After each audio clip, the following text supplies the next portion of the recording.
अस्सलाम वालेकुम, मैं हूँ मोहम्मद जुनैद। नेकियों का महीना अपने इख्तिताम के करीब है। आज रमज़ान मुबारक के जुमातुल विदा में मुल्क भर की मसाजिद में पाकिस्तान की सलामती और क़याम अमन के लिए दुआएं मांगी गई। मुल्क भर में ईद की तैयारियां अपने उरूज पर हैं। ऐसे में कुरम एजेंसी के हेडक्वार्टर पारा चिनार में भी लोग आज ईद के लिए तैयारियों में मसरूफ थे और तवारी बाजार में शाम के वक्त खूब चहल पहल थी। नए कपड़ों, नए जूतों की खरीदारी हो रही थी, लेकिन दहशतगर्दों को यह अमन पसंद नहीं आया। इंसानियत के दुश्मनों ने पारा चिनार की तोरी बाजार को लहू लहू कर दिया। यानी शाहिदीन कहते हैं कि पहली हल्की नौयत का धमाका हुआ, जिसके बाद लोग जमा हुए तो दूसरा धमाका हो गया। पारा चिनार के पॉलिटिकल एजेंट ने धमाकों में 25 अफराद के शहीद और 100 से ज़्यादा के जख्मी होने की तस्दीक की है।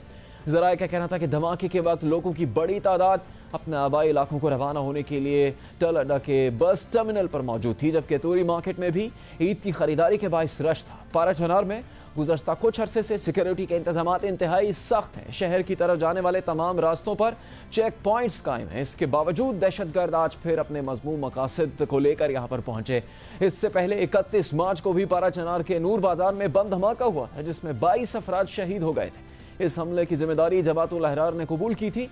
पारा चिनार को आज फिर दहशतगर्दी का निशाना बनाया गया है। सिर्फ पारा चिनार ही नहीं, आज सुबह कोयटा को भी दहशतगर्दों ने निशाना। गुलिस्तान रोड पर आईजी ऑफिस के करीब कार बम हमले में 7 पुलिस एहलकारों समेत 13 अफराद शहीद हो गए। पुलिस के मुताबिक धमाका खेज मवाद कराची रजिस्ट्रेशन की सफ़ेद कार में रखा गया था, जिसमें खुदकुश हमलावर भी सवार था। जख्मी एहलकारों का कहना है कि उन्होंने एक सफ़ेद गाड़ी को रोकने की कोशिश की, जिस पर हमलावर ने धमाका कर दिया। इब्तदाई रिपोर्ट के मुताबिक धमाके में 75 किलो धमाका खेज मवाद इस्तेमाल किया गया। कोयटा समेत बलूचिस्तान के दीगर इलाकों में दहशतगर्दों की जानिब से फोर्सेस को निशाना बनाने का सिलसिला जारी है। 12 मई को मस्तूंग में जमीयत उलमाए इस्लाम के रहनुमा डेप्यूटी चेयरमैन सेनेट मौलाना अब्दुल गफूर हैदरी के काफिले पर खुदकुश हमला किया गया था, जिसमें अब्दुल गफूर हैदरी तो महफूज रहे, लेकिन 25 अफराद जवाहक हो गए थे। हमले की जिम्मेदारी दाइश ने कबूल की थी। ISPR ने मस्तूंग में ही 1 से 3 जून तक एक ऑपरेशन किया था, जिसमें दाइश की बलूचिस्तान में कदम जमाने की कोशिश नाकाम बनाई गई। इस ऑपरेशन में लश्कर जंगवी का इंफ्रास्ट्रक्चर तबाह करके 12 दहशतगर्दों को हलाक किया गया। बलूचिस्तान हुकूमत का दावा है कि सूबे में होने वाली दहशतगर्दी की कार्रवाइयों में भारत की खुफिया एजेंसी रॉ और अफगानिस्तान की खुफिया एजेंसी NDS मुलव्वस हैं, जो मकामी अलहदगी पसंद और शिद्दत पसंद तंजीमों को मदद फराहम कर रही हैं। कोयटा धमाके की बाद इस वक्त हालात क्या हैं, बात करेंगे कोयटा से नुमाइंदे सलमान अशरफ से। सलमान, बहुत तवील अरसे से अब सूरत हाल बेहतर थी, रमज़ान मुबारक का अब इख्तिताम हो रहा है, तब ये दहशतगर्दी की गई, कितना नुकसान हुआ है, अभी तक की तहकीकात में क्या बात सामने आई है?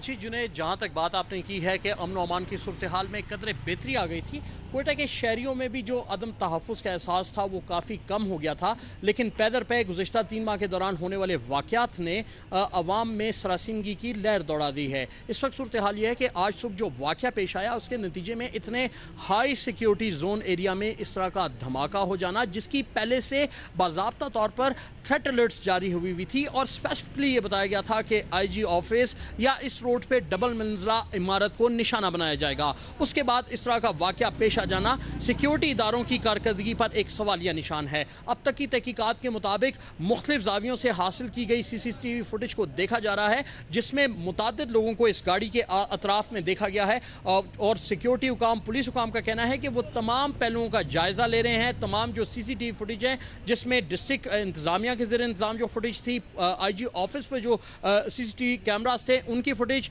स्टेट बैंक की फुटेज और अतराफ में जो दीगर इमारत थी उनकी इमारत की फुटेज हासिल की जा रही है, जिसको बाज़ाब्ता तौर पर देखने के बाद उस पर तफ्तीश जो है मजीद आगे बढ़ सकेगी। तहम इब्तदाई तौर पर जो वाक़या पेश आया उसमें डेथ टोल आप ऑलरेडी बता चुके हैं कि 6 पुलिस एहलकारों समेत 13 अफराद शहीद और 20 से ज़ायद जख्मी हो चुके हैं, जबकि जख्मियों की हालत खतरे से बाहर बताई जा रही है। जी अशरफ, आपको बहुत शुक्रिया। पारा चिनार और कोयटा बम धमाकों में निशाना बनाया गया तो कराची में कानून के मुहाफिजों को टारगेट किया गया। आज दहशतगर्दों ने फायरिंग करके 4 पुलिस एहलकारों को शहीद कर दिया है। SP साइट के मुताबिक साइट एरिया सिमन्स फैक्ट्री के करीब पुलिस एहलकार अफ्तार के लिए होटल पर बैठे थे। SP साइट का कहना है कि हेलमेट पहने मोटरसाइकिल सवारों ने फायरिंग की, जिससे ASI समेत 4 पुलिस एहलकार शहीद हो गए। इसी वाक़े के बारे में और जो दहशतगर्दी हुई है इससे पहले, उस पर हम बात करेंगे जियो न्यूज़ कराची के ब्यूरो चीफ फ़हीम सिद्दीकी से। फ़हीम साहब, इस वाक़े के बारे में भी आपसे बात करेंगे। जो दहशतगर्दी इससे पहले हुई है, उससे मुतालिक कुछ इतलात आ रही हैं किसी तंजीम की तरफ से? देखिए, जो ओवरऑल सिचुएशन है कराची में और जो इस वक्त मुल्क में जो आज 3 वाक़यात अब तक हो चुके हैं, इनमें जो एक कनेक्शन है वो नज़र आ रहा है कि सब कनेक्टेड हैं, एक ही नौइयत के वाक़यात हैं। और उसमें जिस तरह से कराची में जो ज़िम्मेदारी कबूल की गई है वो भी एक अलदम तंजीम की जानिब से कबूल की गई है।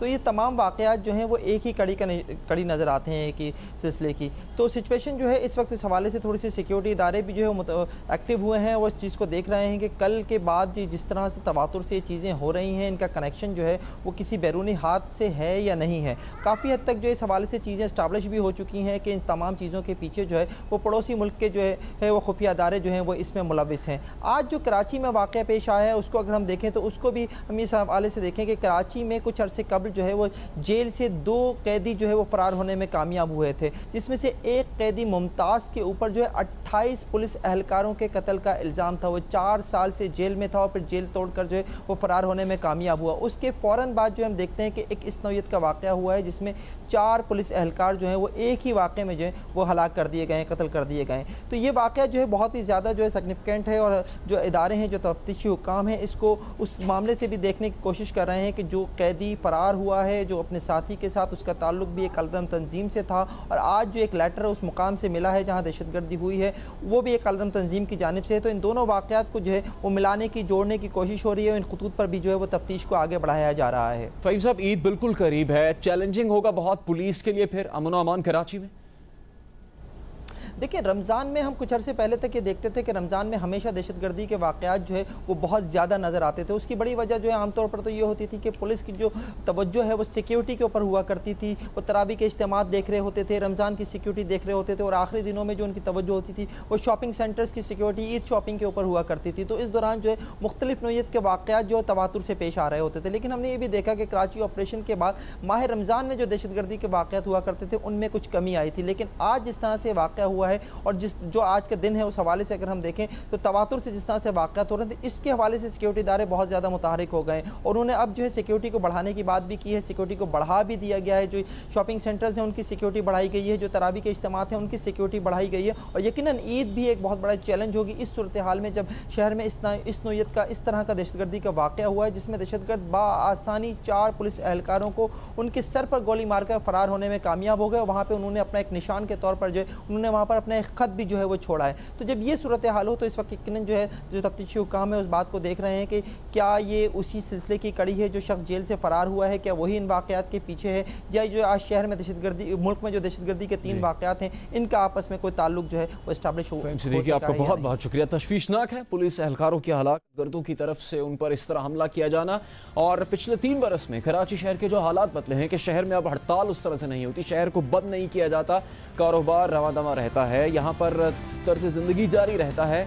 उसी हवाले से एक और मसला अब भी बरकरार है कि स्ट्रीट क्राइम कम नहीं हुआ है। माह रमज़ान के वक्त लोग रहमतें समेटते और बरकतें लूटते हैं, लेकिन अलमिया यह है कि इस माह में मस्जिद से आते या जाते हुए नमाजी अफ्तार के बाद तरावी के लिए जाते हुए रोज़ादार जहां बरकतें समेटने की कोशिश में हैं, वहीं कराची की सड़कों पर ये लोग लुट भी रहे हैं। ना जेब महफूज है ना मोबाइल। ईद की तैयारियों के लिए ATM से पैसे निकलवाना भी जान जोखों का काम हो गया है। रमज़ान में रोज़े गुजरते जा रहे हैं तो स्ट्रीट क्राइम में भी इजाफा होता गया। हम कराची में होने वाले वाक़यात, घरों में होने वाले लूटमार डकैती की वारदातों की बात नहीं कर रहे, हम बात कर रहे हैं कराची की सड़कों पर होने वाली वारदातों की। राह चलते या ATM से पैसे निकालते हुए लोगों से रकम लूटना, मोबाइल फ़ोन, लोगों के वॉलेट, ख़वातीन के बैग छिन जाने के वाक़यात की। 7 जून को गुलशन इकबाल ब्लॉक 5 में ATM से पैसे निकालते हुए एक शख्स को लूटा गया, जिसके बाद CCTV वीडियो सामने आ गई जिसमें यह देखा जा सकता है कि 30 साला उमैर शाह ATM मशीन से पैसे निकाल रहा है। तकरीबन रात के 3:30 बजे थे। 4 अफराद 2 मोटरसाइकिल पर आते हैं। 2 लोग उमैर से रकम लूटने की कोशिश करते हैं और उमैर मज़ाहमत करता है और उनमें से एक को पकड़ भी लेता है। लूटने वाले ने पहले उमैर के सर पर मारा, फिर फायरिंग की और फरार हो गए। उमैर अपनी लुटती हुई रकम को बचाने की कोशिश कर रहा था, लेकिन इस कोशिश में उसकी जान नहीं बची। वो अस्पताल पहुंचने से पहले जख्मों की ताब न लाते हुए चल बसा। 7 जून को ही जिना अस्पताल के करीब मोबाइल फ़ोन छीनने की कोशिश में मज़ाहमत पर डाकुओं की फायरिंग से 2 भाई जख्मी हो गए। 21 जून 2017 को लोगों को लूटने वाले एक ही गिरोह ने एक दिन 2 मुख्तलिफ मकामात पर 2 वारदातें की। मुलजिमान ने गुलिस्तान जौहर पहलवान गोट में बेकरी लूटी, फिर मॉडल कॉलोनी में दुकान में लूट मार की और CCTV वीडियो में मली मॉडल कॉलोनी में एक सुपर स्टोर में 2 मुलजिमान को असलहे के जोर पर स्टोर में लूट मार करते देखा जा सकता है। दौरान वारदात एक मुलजिम ने नकाब पहना हुआ है, जबकि उसके साथ ही का चेहरा वाज़ेह है। पुलिस के मुताबिक दोनों मुलजिमान असलहे के जोर पर सुपर स्टोर से लाखों रुपए लूट कर फरार हो गए। ये सिर्फ चंद वाकयात हैं जिनकी वीडियो सामने आई है। स्ट्रीट क्राइम के बेशतर वाकयात रिपोर्ट ही नहीं होते। इस साल रमज़ान के 25 दिनों में स्ट्रीट क्राइम के आदाद व शुमार क्या हैं, इसी हवाले से आपको बताएंगे सैयद आरिफ। मुल्क के दीगर हिस्सों की तरह शहर कायद की आवाम भी ईद उल फितर के आते ही इसकी भरपूर तैयारियों में मसरूफ है। दूसरी जानिब जहां शहरी रमज़ान की रहमतें समेट रहे हैं, तो दूसरी तरफ इन रहमतों को बटोरने वालों को लूटा भी जा रहा है। ये लुटेरे वो हैं जो हर साल की तरह इस साल भी आवाम को असलहे के जोर पर लूटने में लगे हुए हैं। बात हो रही है स्ट्रीट क्राइम्स और स्ट्रीट क्रिमिनल्स की। CPLC के आदाद शुमार के मुताबिक गुज़श्ता साल रमज़ान के 25 दिनों में शहरियों से 1625 मोबाइल फ़ोन्स चोरी या छीने गए, जबकि रवा साल ये तादाद बढ़कर 1725 हो चुकी है।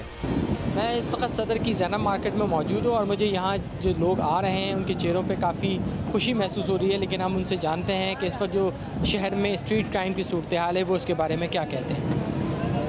कराची में जो स्ट्रीट क्राइम की इस वक्त सूरत हाल है उसके बारे में आप क्या कहेंगे कि लोगों को जैसी ईद करीब आती है तो लोगों को साथ मोबाइल छीनने की या कैश छीनने की वारदातों में इजाफा हो जाता है, आप क्या कहेंगे? जी हाँ, कराची में ये वारदातें तो बहुत ज़्यादा हो रही हैं और ख़ास तौर पर जब रमज़ान शुरू होते हैं तो उस वक्त तो स्ट्रीट क्राइम बहुत ज़्यादा ऑन हो जाते हैं। पुलिस को और हमारी गवर्नमेंट को चाहिए कि इस सिलसिले में कोई हतमी इक़दाम करे। ना जान सिक्योर है ना पैसा सिक्योर है, कुछ सिक्योर नहीं है। वैसे अब तो इतना नहीं है, सुनने में नहीं आया, ना हुआ है अभी तक। बहुत ज़्यादा हो रहा है कि मोबाइल छिन रहे हैं, स्नैच हो रहे हैं, तो इस चीज़ को ज़्यादा चेकिंग करनी चाहिए। घर से निकल रहे हैं तो पता नहीं चल रहा है कि अभी कहीं कोई मोटरसाइकिल पर रोक लेगा और मोबाइल छीन लेगा और पर्स छीन लेगा। सिक्योर तो कराची में कोई भी किसी अपने आप को नहीं समझ सकता, क्योंकि कराची में जो सूरत हाल है वो हर साल रहती हैं। अभी 1-2 जैसे केस हुए हैं, जैसे TV में दिखाया गया, मगर इतना कॉमन नहीं हुआ। पिछले काफ़ी टाइम से जो है हम लोग इस खौफ से जो है बेखौफ हो गए थे, लेकिन अभी पिछले कुछ दिनों से जो है ना ये फील होना शुरू हो गया है। हम एहतियात करके कोशिश करते हैं, जितनी एहतियात हो कम पैसा लेके निकलें, कम चीज़ें लेके निकलें ताकि छीने तो नुकसान कम हो। इनफैक्ट ये लास्ट अशरे में ज़्यादा स्ट्रीट क्राइम होती हैं। रिसेंटली अभी मेरा भी मोबाइल स्नैच हुआ परसों ही। किस जगह से? मेरा हुआ बफर जोन से। कैश भी आपसे लेके गए? बिल्कुल, जाहिर सी बात है, जब सारी चीज़ें लेके जाते हैं, वो वॉलेट, मोबाइल, XYZ जो भी आपके पास चीज़ें होती हैं। हमारे रेंजर्स ने और जो हमारे सूबाई हुकूमतों ने इतना ये किया है तो इससे थोड़ा बहुत तो हमें रिलीफ मिला है, लेकिन बहरहाल अब भी स्ट्रीट क्राइम्स तो बहुत हो रहे हैं। जी, हर फ्रेंड के साथ हो चुका है रमज़ान में, एवरीवन के साथ मोबाइल स्नैचिंग, वॉलेट में। तो लास्ट रमज़ान में लैपटॉप भी स्नैच हुआ, 2 दफ़ा लुट चुके हैं।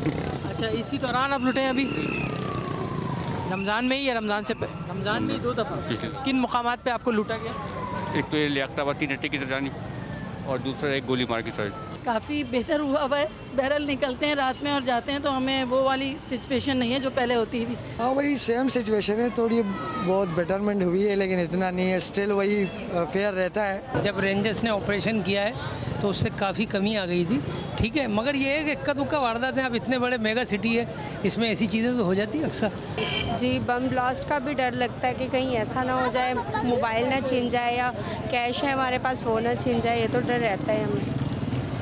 सदर के बाद मैं इस वक्त कराची की एक और अहम मार्केट ताहिर रोड पे मौजूद हूँ और यहाँ पे अब हम चल के लोगों से बातचीत करेंगे। जो हमने सदर में लोगों से बातचीत की है उसमें कोई हौसला अफजा लोगों ने बयानात नहीं दिए हैं। वो इस तमाम सूरत हाल की जो स्ट्रीट क्राइम की इस वक्त कराची में मौजूद है वो इससे नाखुश नज़र आते हैं। मालूम करते हैं लोगों से कि जो ताहिर रोड पर शॉपिंग करने लोग आए हैं उनके क्या तासुरात हैं इस बारे में।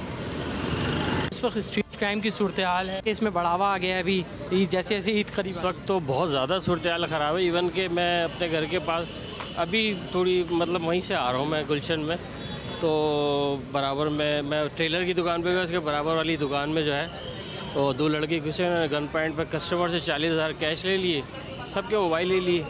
हाँ बिल्कुल डर होता है, बहुत डर होता है, लेकिन अब आप देखें हर कॉर्नर पे या जो ऐसी मेन जगह है जहाँ पे डर है, खौफ है कि कुछ हो सकता है, तो रेंजर्स वाले खड़े हुए होते हैं, उससे हमें बहुत सुकून हुआ। अब फिर दोबारा होने पर कल ही मेरे बेटे से मोटरसाइकिल छीनने की कोशिश की गई है। ये तो आपको पता है शुरू से ही कराची के हालात, लेकिन अभी अल्हम्दुलिल्लाह बहुत बेहतर है। हम लोग देखें फैमिली के साथ घूम रहे हैं मार्केट में। जब भी घर से निकलते हैं तो कोशिश ये करते हैं कि इतनी सेफ साइड पे अपनी कीमती चीज़ें रख के निकलें कि जिससे जो ना ये बचत हो सके। शाहजेब खानजादा शो की टीम को रिकॉर्डिंग के दौरान ऐसे अफराद भी मिले जो 2 दफा इस माह मुबारक में लुट चुके हैं। वाज़ेह रहे कि साबिक CPLC जिम्मेदारान के मुताबिक शहर में सिर्फ 30 से 40% ही स्ट्रीट क्राइम रिपोर्ट होते हैं। शहरियों की बड़ी तादाद ऐसे वाक़यात रिपोर्ट ही नहीं कराती। कराची ऑपरेशन को सितंबर 2013 में शुरू किया गया। कामयाबी के बुलंदोबांग दावे किए गए, बेशतर दुरुस्त थे, मगर शहर का स्ट्रीट क्राइम कानून नाफिज करने वालों की वो दुबती रग है जिस पर कोई भी बात करता नजर नहीं आता। हकीकत तो यह है कि स्ट्रीट क्राइम्स इब्तिदा से ही कराची ऑपरेशन का हिस्सा नहीं था। इस ऑपरेशन के 3 बड़े चैलेंजेस थे, जिसमें टारगेट किलिंग, अगवा बराए तावान और भत्ताखोरी का खात्मा शामिल था। दौरान ऑपरेशन स्ट्रीट क्राइम्स के जिन को काबू नहीं किया जा सका। अवाम पहले भी लुट रहे थे और आज भी लुट रहे हैं। उनके मोबाइल और नकदी पहले भी छीने जा रहे थे और आज भी वो अपनी कीमती अशिया से महरूम हो रहे हैं। प्रोग्राम आज शाहजेब खानजादा के साथ के लिए कैमरामैन आसिफ शेख के हमरा सैयद आरफीन, जियो न्यूज़ कराची। अफसोसनाक है कि कराची जैसे मेगा सिटी में लोगों के लिए एक आम बात है, मामूल की बात है लुटना। सड़कों पर उनकी करेंसी लूटी जाए, उनके मोबाइल फ़ोन, पर्स छीने जाएं। कुछ हकायक आपने इस रिपोर्ट में देखे। जिम्मेदारी आयद होती है हुकूमत पर, पुलिस पर, रेंजर्स पर कि आखिर कब वो इन स्ट्रीट क्राइम करने वालों पर काबू पाएंगे, इनके खिलाफ एक्शन करेंगे और इनको सजाएं दिलवाएंगे। अभी हम एक ब्रेक लेंगे और ब्रेक के बाद बात करेंगे JIT में रहमान मलिक की पेशी की। उनकी पेशी में क्या कुछ हुआ और उनकी जो रिपोर्ट है शरीफ खानदान के खिलाफ, उसकी हैसियत क्या हो सकती है, इस पर बात करेंगे दी न्यूज़ के इन्वेस्टिगेटिव जर्नलिस्ट उस्मान मंजूर से भी एक ब्रेक के बाद।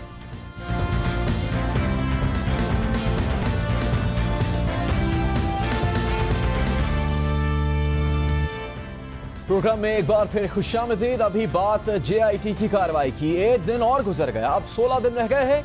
JIT अपना काम कर रही है। आज पहली दफा माजी में शरीफ खानदान के खिलाफ तहकीकात करने वाले रहमान मलिक JIT के सामने पेश हुए। इससे पहले वो लोग पेश हुए जिन पर इल्जाम लगा। अब वो शख्स पेश हुआ जो इल्जाम लगा रहा है। रहमान मलिक तकरीबन 1.5 घंटे तक JIT के सामने पेश हुए और पेशी के मौके पर मीडिया से बात करते हुए रहमान मलिक ने दावा किया कि जिस मैच के जीतने की बातें की जा रही हैं उसकी पिच उन्होंने तैयार की। देखा बहुत से सियासतदानों को इस पे नंबर बनाते हुए। मेरा एक ही सवाल है उनसे, पहले दिन से सुप्रीम कोर्ट से लेकर आज तक सिर्फ ये मेरी रिपोर्ट ही है। इसी रिपोर्ट की बिना पे बात करते हैं। मैं हॉकी का प्लेयर हूँ, मैं क्रिकेट ही खेलता हूँ, मेरे गोल होते हैं और आज गोल करके निकलूंगा। रोज नारे लगते हैं कि मैं मैच जीत रहा हूँ, लेकिन आखिर वो पिच किसने तैयार की, उसका नाम रहमान मलिक है। रहमान मलिक का दावा है कि पनामा का पूरा मामला उनकी रिपोर्ट के गिर्द घूम रहा है, क्योंकि आज से 19 साल पहले उन्होंने उस वक्त के वजीर आजम के खिलाफ तहकीकाती रिपोर्ट तैयार की। इस रिपोर्ट के हवाले से कहा जाता है कि ये रिपोर्ट सरकारी नहीं, रहमान मलिक ने जाती हैसियत में तैयार की। आज रहमान मलिक ने दावा किया कि उन्होंने जो इंक्वायरी की उसकी बुनियाद पर 5 मुकदमात भी दर्ज हुए। वो ये कहता है कि मैंने ये इन्वेस्टिगेशन प्राइवेट की तो खाम ख्याली है। मुझे सिर्फ आपसे सवाल है, मुझे लीगल फ्रेटर्निटी से सवाल है, मुझे लॉ एनफोर्समेंट एजेंसी से सवाल है कि मुझे बताइएगा कभी FIR प्राइवेट होती हैं। 14-15 इंक्वायरियाँ थी, उसमें 5 FIR दर्ज हुई और पाँचों की पाँचों कोर्ट में पेश हुई। कोर्ट में उनकी ट्रायल हुई, कोर्ट में वो केस क्लोज हुए। उनकी डिटेल भी इंशाल्लाह JIT के पास जाएगी। और फाइनली मैं ये कहूँगा कि मैं उस वक्त निकलूँगा बाहर जब JIT फुली सेटिस्फाइड हो जाएगी। और मुकदमात का क्या हुआ कुछ पता नहीं। बहरहाल JIT में रहमान मलिक का बयान अहम है। रहमान मलिक वो पहले शख्स हैं जिन्होंने 90 की दहाई में पहली बार शरीफ खानदान पर मनी लॉन्ड्रिंग का इल्जाम लगाया और पहली दफा शरीफ खानदान और ऑफशोर कंपनीज के ताल्लुक को सामने लाए। 200 सफ़ात की रिपोर्ट तैयार की। ये रिपोर्ट उस वक्त के साथ रफीक तारड़ को भेजी।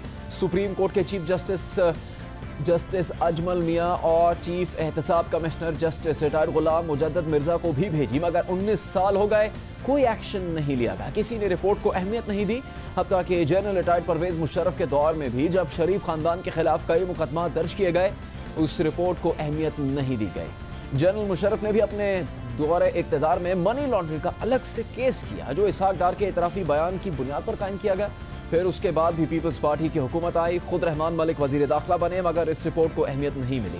रहमान मलिक ने मनी लॉन्ड्रिंग के खिलाफ तहकीकात की, तकरीबन 200 सफ़ात की रिपोर्ट तैयार की। उन्होंने 1993 में निगरान हुकूमत के दौर में शरीफ खानदान के खिलाफ तहकीकात शुरू की और फिर 8 साल बाद 1998 में मुकम्मल की। 3 दिन पहले दी न्यूज़ में शाया होने वाली अंसार अब्बासी साहब की खबर के मुताबिक अपनी रिपोर्ट में रहमान मलिक ने इल्ज़ाम आयद किया कि नवाज शरीफ ने 1984 से 1999 तक सियासत में आकर मिसाली सनती ताकत हासिल की। ये बेमिसाल ताकत और दौलत दरअसल टैक्स और दरामद ड्यूटी से बचकर हासिल की गई। इसके अलावा ये दौलत गैर कानूनी ग्रांट्स से हासिल होने वाले कमीशन, सरकारी अमलाक की निजकारी और मनी लॉन्ड्रिंग के जरिए हासिल की गई। रिपोर्ट में मजीद इल्ज़ाम लगाया गया है कि नवाज शरीफ के पास स्विट्जरलैंड और बरतानिया में गैर मुल्की ज़र मुबादला के ज़खायर और जायदादें हैं।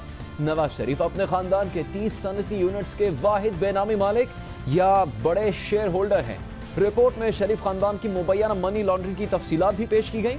फिर रहमान मलिक ने सितंबर 1998 में एडिशनल डायरेक्टर जनरल FIA की हैसियत से उस वक्त के सदर रफीक तारड़ को एक रिपोर्ट पेश की, जिसमें उनसे उस वक्त के वजीर आजम नवाज शरीफ के खिलाफ आला सतह की तहकीकात का मुतालबा किया। अंसार अब्बासी की खबर के मुताबिक रफीक तारड़ को खत लिखने के 1 माह बाद रहमान मलिक को FIA से बरतरफ कर दिया गया। रिपोर्ट के मुताबिक रहमान मलिक ने खत भी लिखा जो आज उन्होंने JIT के सामने पेश भी किया। रहमान मलिक ने सदर मुमलिकत को लिखे गए खत में दावा किया कि वो ये रिपोर्ट सदर को बराह रास्त पेश कर रहे हैं, क्योंकि उन्हें सरकारी ढांचे से कार्रवाई की तवक्को नहीं, क्योंकि सब के सब सियासी तौर पर तैनात किए गए। उन पर पहले ही दबाव डाला गया है कि वो सरकारी रिकॉर्ड वजीर आजम सेक्रेटेरिएट के हवाले कर दें। वो अच्छी तरह जानते हैं कि वहाँ इस रिकॉर्ड के साथ क्या होगा। उन्हें मुंह बंद रखने के लिए भी कहा गया और खबरदार किया गया कि मुंह बंद न रखा गया तो बरतरफ कर दिया जाएगा और झूठे मुकदमात में जेल भेज दिया जाएगा।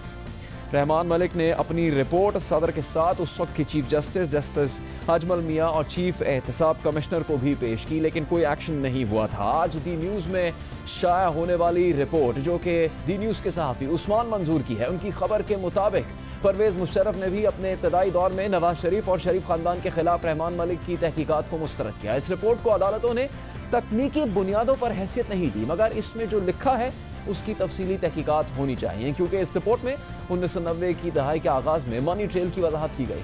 शायद ये वाहिद दस्तावेज है जिसमें तफसील से बताया गया है कि बैरून मुल्क कारोबार कायम करने और असासे खरीदने के लिए शरीफ खानदान के अरकान ने मुबैना तौर पर रकूम बैरून मुमालिक कैसे मुंतकिल की। अगर ये तफसील मौजूद है तो फिर इस पर एक्शन क्यों नहीं लिया गया। खबर के मुताबिक उस वक्त FIA ने महकमा दाखिला को आगाह किया कि रहमान मलिक ने शरीफ खानदान के खिलाफ तहकीकात अपने तौर पर की, इसकी बाकायदा अहकामात मौजूद नहीं, यानी रहमान मलिक ने ज़ाती हैसियत में रिपोर्ट तैयार की। शायद इसीलिए रिपोर्ट को अहमियत नहीं दी गई और फिर जब पनामा का मामला सामने आया तो लंदन के फ्लैट्स का मामला उठा। एक बार फिर से रहमान मलिक की रिपोर्ट का जिक्र हुआ। रहमान मलिक की रिपोर्ट पनामा पेपर्स केस में नवाज शरीफ के खिलाफ तहरीक इंसाफ की पटिशन का हिस्सा है और पनामा केस की समाअत के दौरान भी तहरीक इंसाफ के वकील नईम बुखारी की तरफ से इस रिपोर्ट का जिक्र किया गया। 10 जनवरी की समाअत में नईम बुखारी ने अदालत के सामने रहमान मलिक की रिपोर्ट का जिक्र किया तो जस्टिस गुलजार अहमद ने रहमान मलिक की रिपोर्ट पर रिमार्क्स दिए कि रहमान मलिक की रिपोर्ट महज इल्जामात हैं, इससे कुछ साबित नहीं होता। जस्टिस आसिफ खोसा ने कहा कि पुलिस अफसर की रिपोर्ट इसकी राय होती है जिसको ट्रायल कोर्ट में शवाहिद के साथ साबित करना होता है। जस्टिस अजमत सईद ने कहा कि आप कहते हैं राय की बुनियाद पर बगैर सबूत फैसला करें। बुखारी साहब कुछ तो कानून का लिहाज करें कि अदालत का फैसला करने का इख्तियार रहमान मलिक को दे दें। अदालत ने भी इस रिपोर्ट को अहमियत नहीं दी। परवेज़ मुशर्रफ ने भी इस रिपोर्ट को अहमियत नहीं दी थी, मगर JIT ने रहमान मलिक को तलब किया और उनसे इस रिपोर्ट के हवाले से ही बात की। रहमान मलिक की रिपोर्ट पर कभी एक्शन नहीं लिया गया आज से पहले तक। इसमें बातें हैं, इसकी मजीद तहकीकात होनी चाहिए, मगर क्या इस रिपोर्ट को शवाहिद की हैसियत से पेश किया जा सकता है? इस रिपोर्ट को अहमियत अब तक क्यों नहीं दी गई? इसी हवाले से हम मजीद बात करेंगे इन्वेस्टिगेटिव जर्नलिस्ट दी न्यूज़ से वाबस्ता सहाफ़ी उस्मान मंजूर से।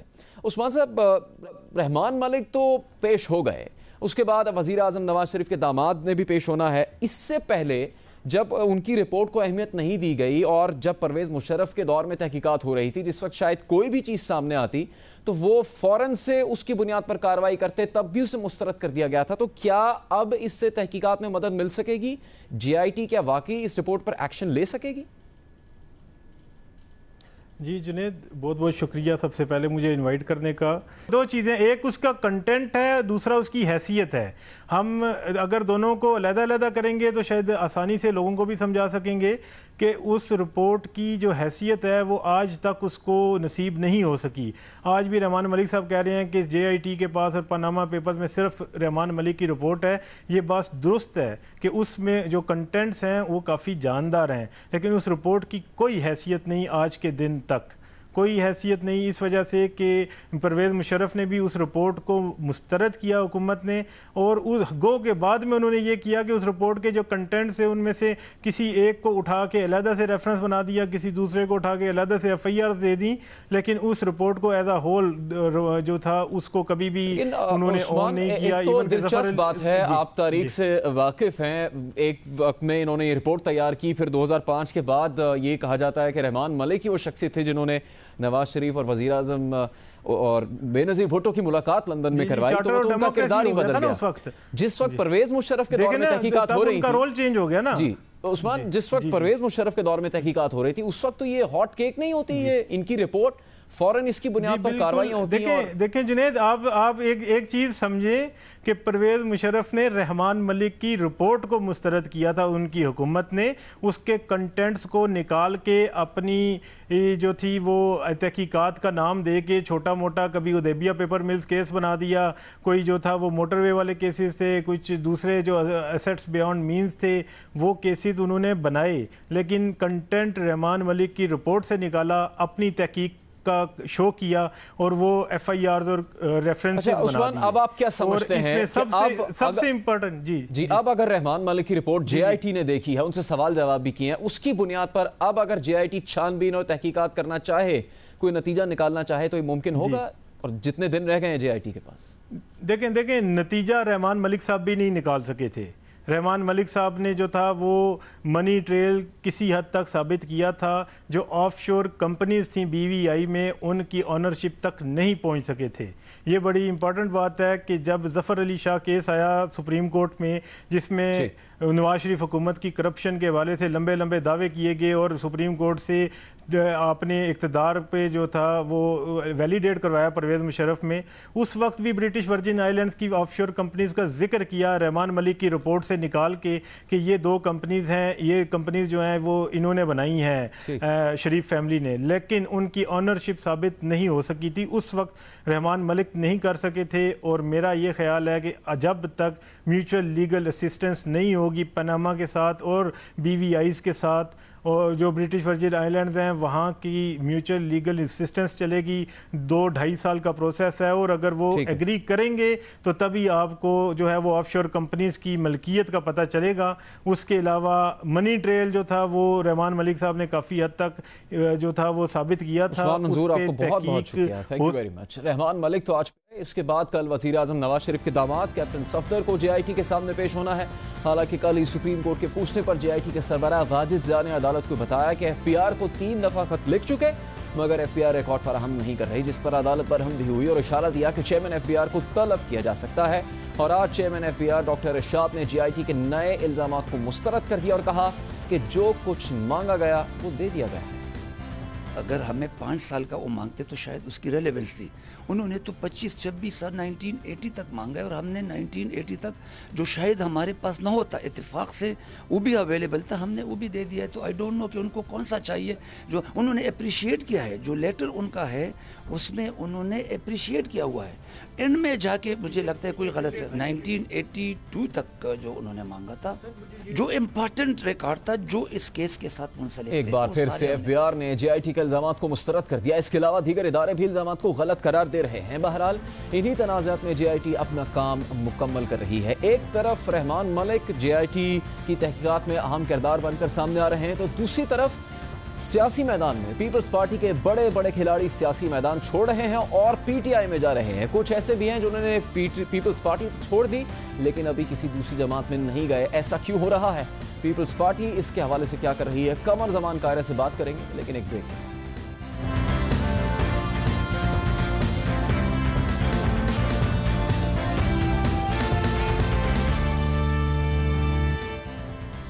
प्रोग्राम में अभी बात पीपल्स पार्टी से रुखसत होते रहनुमाओं की। आम इंतखाबात में तकरीबन 1 साल रह गया है, मगर मुल्क में अभी से इलेक्शन से पहले जैसा माहौल बन रहा है और हवाओं का रुख देखकर सियासी हिजरतें भी हो रही हैं। बड़े सियासी नाम अपनी बरसों पुरानी वाबस्तगियां बदलकर नई सियासी जमातों का रुख कर रहे हैं, और इस सियासी हिजरत से सबसे ज्यादा मुतासिर हो रही है मुल्क की बड़ी सियासी जमात पाकिस्तान पीपल्स पार्टी, जिसके कई बड़े नाम तहरीक इंसाफ में शामिल हो चुके हैं। आज आसिफ जरदारी के दोस्त समझे जाने वाले सेनेटर बाबर अवान भी इमरान खान के काफिले का हिस्सा बन गए। बाबर अवान काफी अरसे से पीपल्स पार्टी से दूर थे, मगर आज तक वो सेनेट में पीपल्स पार्टी के सेनेटर की हैसियत से मौजूद थे। बाबर अवान और इमरान खान के दरमियान कुर्बतें पैनामा केस के दौरान बढ़ी। बाबर अवान सुप्रीम कोर्ट में पैनामा केस में PTI के वकला टीम का हिस्सा रहे और अब बाकायदा उनके साथ शामिल हो गए।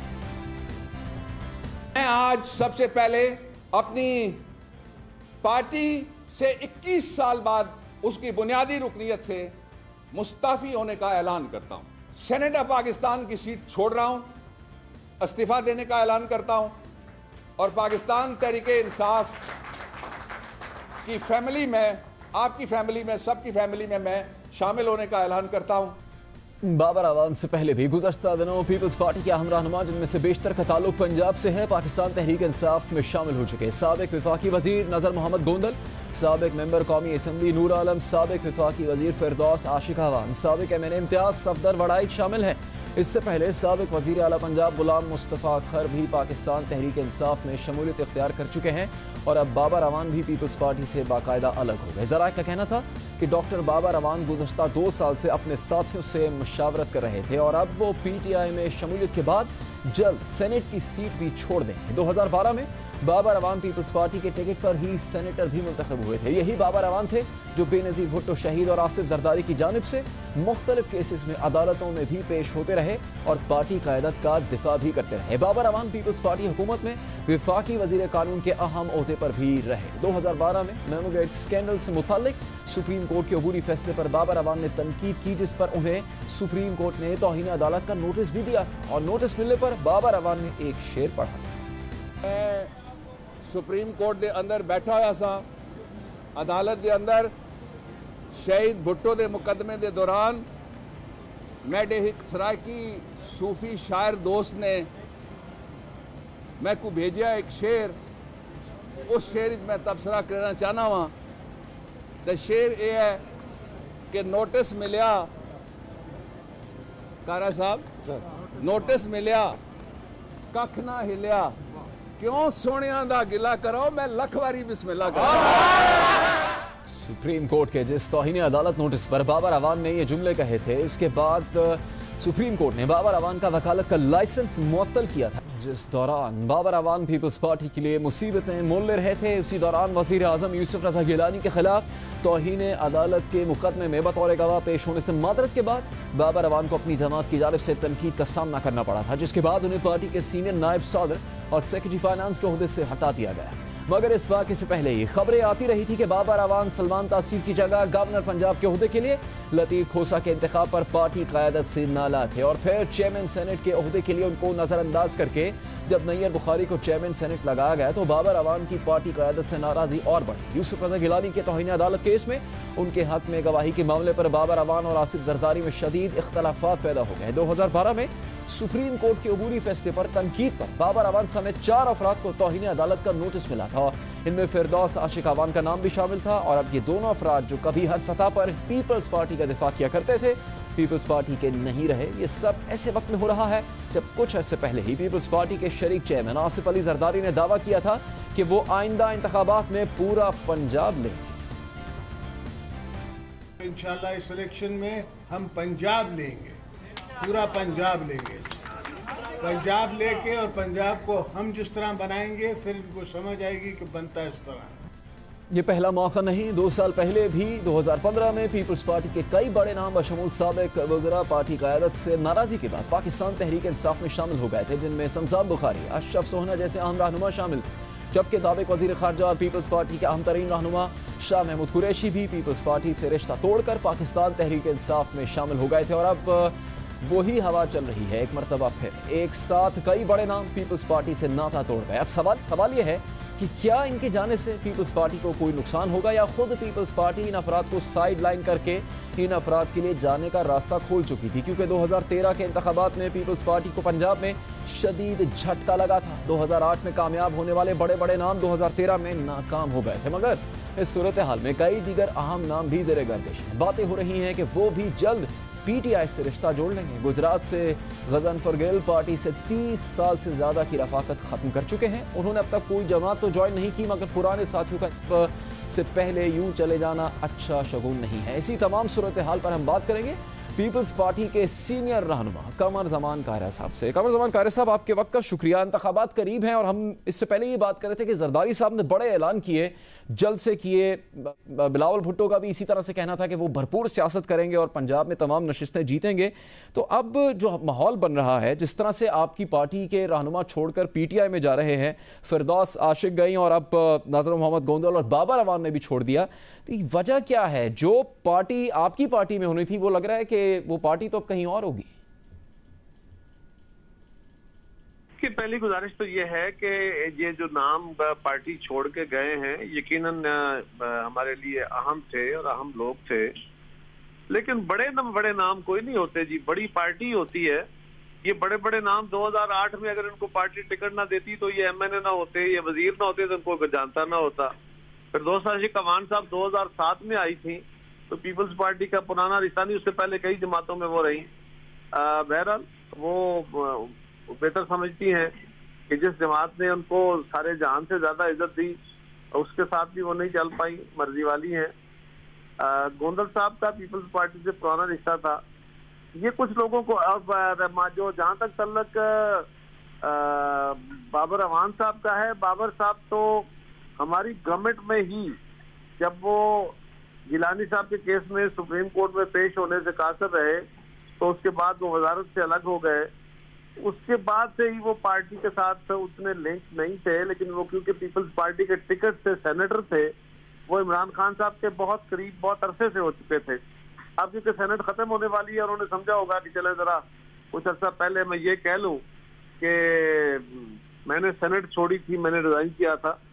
तो बहरहाल उनको भी पीपल्स पार्टी ने ही MNA सेनेटर बनाया था, पीपल्स पार्टी ने ही वजारतें दी थी। इज्जत शनाख्त अल्लाह देता है, पार्टी देती है, लेकिन कुछ ये इलेक्टेबल्स का यही रौला होता है जी। आमतौर पे यही सोचा जाता है कि जी शायद पार्टी का वोट कम है। हमारे लिए यकीनन पंजाब में सूरत हाल थोड़ी मुश्किल है, लेकिन उसके लिए हमने पार्टी ऑर्गेनाइजेशन को दुरुस्त करना शुरू किया है। इलेक्टेबल्स की बजाय रिस्पेक्टेबल पार्टी फेलोज जो होते हैं ना जी, वो ज्यादा अहम होते हैं। ये ओवर द ईयर्स जो प्रेशर रहे सियासत के, उससे अफराद ज्यादा अहम हो गए और पार्टियां कमजोर हो गई। मैं समझता हूँ ये एक हमारे लिए मौका भी है। यही बिलावल साहब ने भी कहा था कि हम अपनी पार्टी और कैडर्स को दुरुस्त कर लें, उसको ऑर्गेनाइज करें ताकि ज्यादा बेहतर तरीके से पार्टी मुनज़्ज़म हो। लेकिन कायर साहब, ये तो ऑर्गेनाइज होने के बजाय डिसऑर्गेनाइज होती हुई नजर आ रही है पीपल्स पार्टी। 1997 के बाद 2013 में बदतरीन शिकस्त थी पीपल्स पार्टी के लिए। 148 में से 145 नशिस्तें आपकी पार्टी हार गई थी, आप भी नहीं जीत सके थे। तो अब ये तो बेहतर करने की बजाय उल्टा नहीं हो रहा? आपके रहनुमा जो शायद जीत सकते थे, जिनकी अहमियत थी पीपल्स पार्टी में, वो छोड़ के जा रहे हैं, और गुजरांवाला डिवीजन से बहुत से लोग छोड़ के जा रहे हैं। 6 डिस्ट्रिक्ट आते हैं वहां पर। कायर साहब, ये बहुत बड़ा नुकसान नहीं पीपल्स पार्टी के लिए? इन हलकों में जहां से छोड़ के गए हैं, बहुत सारे लोग मेरे हलके में, और हर हलके में ऐसा ही होता है जी, कि लोग बहुत सारे होते हैं जो पार्टी के अंदर इलेक्शन लड़ना चाहते हैं, लेकिन पहले बैठे हुए लोगों की वजह से उनको अपॉर्चुनिटी नहीं मिल रही होती। वो समझते हैं कि जी इनकी मौजूदगी में इन्होंने टिकट लेने हैं। अब वो जो हलके खाली हुए हैं, बजाय तो ये है कि हमें छोड़ गए, लेकिन वहां बहुत सारे हमारे बड़े मुअस्सर दोस्त जो हैं, अब वो सामने आ गए, वो इलेक्शन लड़ेंगे और इंशाल्लाह ताला इन हलकों में हम बहुत अच्छा परफॉर्म करेंगे। कमर साहब, माजरत, लेकिन ये है कि आपसे मुतालिक और नदीम अफजल जंग से मुतालिक भी खबरें आ रही हैं कि आप लोग भी सोच रहे थे या सोच रहे हैं पीपल्स पार्टी से अलग होने का। इस बात की तरदीद मैं बहुत दफा दे चुका हूँ। नदीम साहब मुल्क से बाहर गए हुए हैं, उनकी फैमिली वहां रहती है कनाडा में। वो वहां से भी उन्होंने इस बात की वजाहत की थी, मैंने भी वजाहत की थी कि भाई मेरे पास जिंदगी में एक ऑप्शन होगा। खान साहब मेरी इज्जत करते हैं, मैं मशकूर हूँ। पहले भी वो हमेशा मुझे कहते रहे, मेरे लिए अच्छे जज्बात का इजहार करते रहे। कल भी उन्होंने मेरे लिए अच्छे जज्बात का इजहार किया, उनकी मेहरबानी है। लेकिन मेरे लिए पार्टी छोड़ना, मैं एक नजरिए के साथ हूँ, मैं इक़्तिदार के साथ नहीं हूँ। मेरी मकसूद, मेरा मुद्दा मंशूर सिर्फ इक़्तिदार नहीं है। हाँ, इक़्तिदार जमात को मिलना चाहिए ताकि हम अपने मंशूर पे अमल दरामद कर सकें, लेकिन कमर जमान के लिए इक़्तिदार नहीं चाहिए। कमर जमान को तो अल्लाह ताला ने और लोगों ने और जमात ने बड़ी इज्जत दी हुई है। तो मैं समझता हूँ कि मेरे लिए पार्टी छोड़ने की बजाय सियासत छोड़ने का ऑप्शन हो सकता है। कमर जमान कायर साहब, बहुत शुक्रिया। उन्होंने नज़दीक कर दी कि वो पीपल्स पार्टी नहीं छोड़ेंगे, अगर छोड़ेंगे तो फिर सियासत ही छोड़ देंगे। प्रोग्राम का यहाँ पर इख्तिताम होता है। हम इस दुआ और इस उम्मीद के साथ प्रोग्राम का इख्तिताम करते हैं कि आने वाले दिन अमन अमान से गुजरें, ईद उल फितर अच्छे तरीके से पाकिस्तान में गुजरे और जो नाखुशगवार वाक़यात पेश आए आज वो आगे ना हो और पाकिस्तानी कौम मिलकर खुशियाँ बांट सके, अपना ख्याल रख सके। हमें इजाज़त दीजिए। अल्लाह।